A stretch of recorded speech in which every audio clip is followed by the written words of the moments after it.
Starting to think about your nonprofit's fundraising goals for next year and wondering how to figure out what goals to set? In this Changemaker Cafe episode, I'll walk you through the same steps I used as a nonprofit founder and executive director to lead my team to set our fundraising goals and develop our strategy for the year ahead. So don't forget to subscribe to this channel for more content all about nonprofits, social entrepreneurship, fundraising, and more.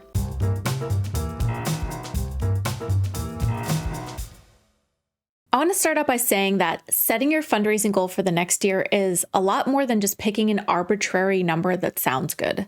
To pick a goal that will actually fit your needs and be achievable and also help your organization grow its impact, you need to be a bit strategic. This all starts with identifying your community impact goals for the next year, researching costs and creating a draft budget, and creating a fundraising strategy using past data and some reasonable predictions for your revenue streams. So we're going to go through each step one by one. Let's start with step number one. Now, I don't want you to start this process by thinking about money. Weird, I know, but hear me out.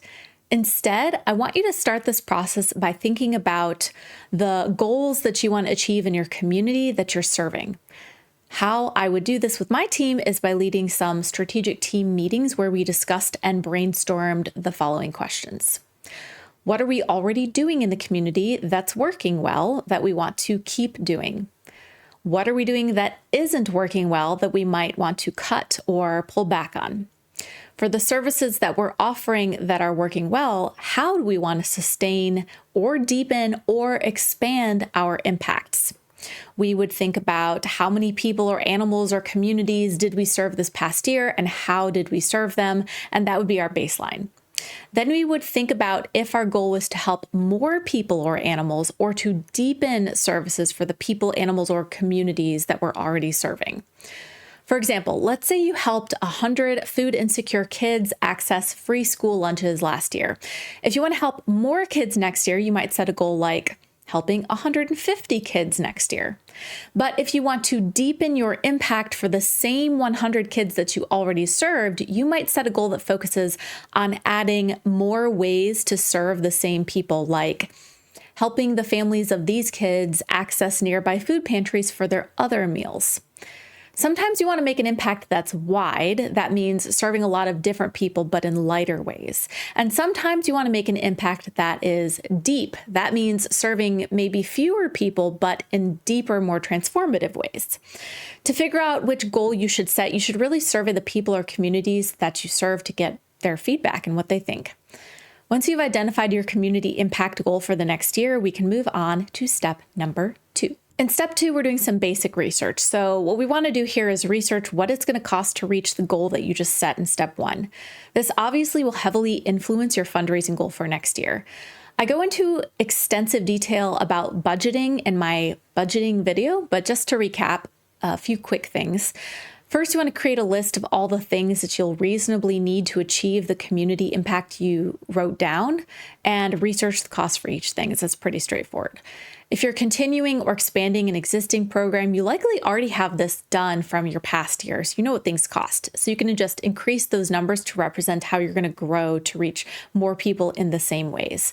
But if you're starting from scratch or adding new things to your budget that you didn't have on there before, you're going to research costs on shopping sites or getting quotes from other vendors or even asking other nonprofits what they spent on similar services or items that can get you some solid estimates on these costs. I definitely recommend delegating pieces of all of what I'm talking about to your team or board. Asking them to research costs to contribute to the budget can not only feel empowering, but it can also be really educational for the whole team because now everyone becomes aware of what things cost to move that mission forward. In my own team during this process, we would delegate this research by department. So our programs team would research and request the things for the budget that they needed to achieve the program side of the goal.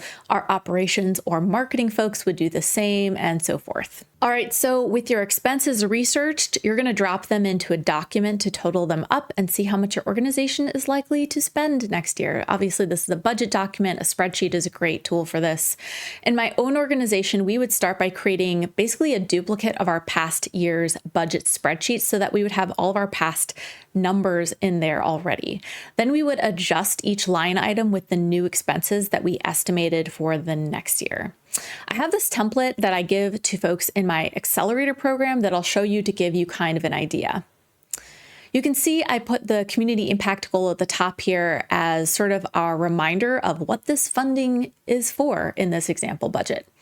And moving down to the expenses, you can see I've got these numbers here covering our annual expenses and an estimated growth column to show what it might look like to expand or grow our programs and impacts and the funding that we're going to need in order to do that. Okay, so with all of your expenses all recorded in your draft budget, it's really easy to total up all of these expenses and see how much you're going to need to raise next year to meet your community impact goals. So it's time to determine your fundraising goal. Obviously, your fundraising goal needs to be at least the same amount as your expenses. If it's going to cost your organization $100,000 to meet its community impact goal next year, then your fundraising goal is at least $100,000. I keep saying at least because it's okay to have that goal be a little higher. If you think you can raise more than the total of your expenses, great. It's a common misconception that nonprofits have to have a perfectly balanced budget at the end of each year, meaning they spend the exact amount of money they raised with $0 left over. It's actually an important and healthy practice to put surplus funding into an operating reserve or emergency or rainy day fund because nonprofits are highly susceptible to economic trends and things happening in the world that impact their ability to raise and save money. So when I would do this with my organization, we would try to set a buffer of, say, 10% and include a goal to put a little money into an emergency fund each year if we could. Looking back, I wish I'd actually put more into our emergency fund to create some additional runway for the team. But now we get into the fun stuff, thinking through your actual fundraising strategy. So the fifth step I'm going to talk you through here is to create your fundraising strategy by estimating how much you think your organization can raise from different funding sources. This is where you really map out how you're going to get a hold of the funding you need to achieve your impact goal for the next year. And your fundraising strategy can be a document that basically outlines the following things: different sources of funding that your organization has had in the past or expects to have in the future. For example, individual donors, corporate sponsors, grants, earned income, and others. How much you think you can reasonably raise from each funding source based on your historical trends or maybe even current conversations that you're having with potential donors right now. For example, let's say a foundation gave your organization a grant of $10,000 this past year. Are they likely to give you another $10,000 grant the next year? If so, include them in your strategy document. Or let's say you've been talking to a corporate partner for the past few months and they seem to be interested in sponsoring a program next year. How much do you estimate they'll give to your organization? How much additional money you'll need to raise and ideas for funding sources that are new or anything left over is another thing you include in the strategy.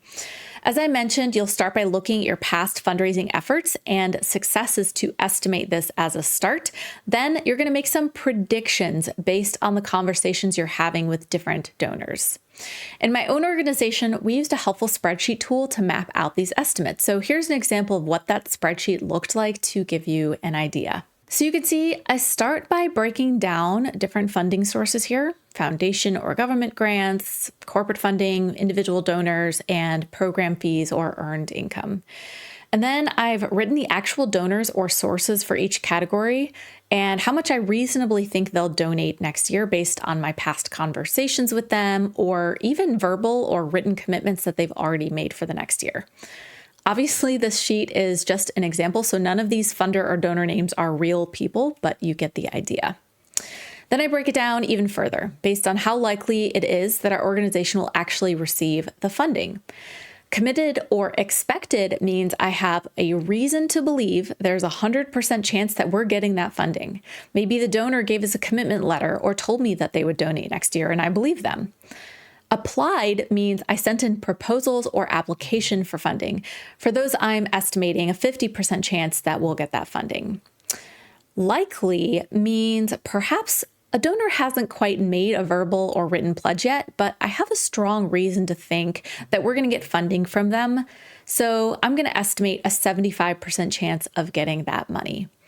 And then, of course, a stretch prospect means it's a new source of funding. We probably don't have much of a relationship with that funder yet, but there's still a small chance we'll get the funding. So we estimate there's a 10% chance of getting that money that I have in here.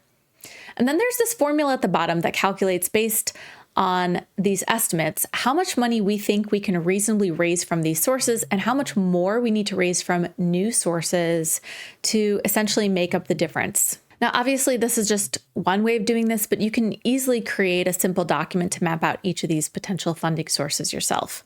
I highly recommend doing this with your board or team so each person can share what donors, grant foundations, companies, or other funding sources are likely based on maybe their own conversations with those connections over the past year or things that they're hearing out there. When you're setting goals and building a smart fundraising strategy, you really need a fundraising platform that not only helps you collect and manage donations, but also gives you access to key data that can help you plan the most effective fundraising campaigns that you can. That's why I'm excited to share more about the sponsor of this video, Click and Pledge. They're a fundraising platform that not only makes it easy to run successful fundraising campaigns, but also gives you access to all of your fundraising data and reports so you can make these decisions with confidence. You can track campaign performance in a real-time dashboard. You can build customized reports that show you what's working and what's not. You can understand donor behavior, like which moments in your organization's inspirational campaign video caused them to click and give, so that you can increase retention and forecast future growth based on your actual numbers. And you're not locked into a few preset charts. You can pull the data you want when you want it and actually use it to guide your real fundraising strategy. Plus, Click and Pledge's fundraising platform includes tools for customizing donation forms, peer-to-peer campaigns, text to give, video fundraising, like I said before, and more, all in one place with no extra cost and no contracts. Smart fundraising depends on smart data. So use the QR code or the link in the description below to learn more, book a demo, and get your first $25 monthly fee waived. All right, I want to talk about one final step here. So when you map out where you think funding will come from next year from these different sources, inevitably you're going to discover a gap in funding, meaning you need to come up with sources for X dollars more than you currently have or are likely to have access to. This is a great opportunity to pull in your board or team and have a conversation about the most likely sources for this additional funding. So when my own team had to do this, we would talk through which funding source is usually the easiest for us to grow. As you map out where funding has come from so far for your organization, you'll probably see where your organization's fundraising strengths are. Maybe it's corporate sponsorships or earned income or events. The easiest thing to do is usually to double down on what's already easiest for your organization. If it's corporate sponsorships, it's easier and faster to seek out more corporate sponsors than to suddenly pivot to grants. Because remember, it takes different skill sets to do each different type of fundraising activity. Writing grants requires a different skill set than going after corporate sponsors, and so lean into your talents. I hope this was a helpful guide as you're thinking about how to set your fundraising goals for the next year. Let me know your thoughts in the comments and if you thought this was a good topic and helpful to you and your team. As always, don't forget to give this video a like so that the algorithm will pick it up and share it with more leaders like yourselves. And don't forget to subscribe to the channel for more content all about nonprofits, board leadership, fundraising, and more. It would really help me out. There's always more resources in my weekly newsletter and on my website, changemakercafe.com. I'm Amber Melanie Smith, and I'll see you next time. Bye.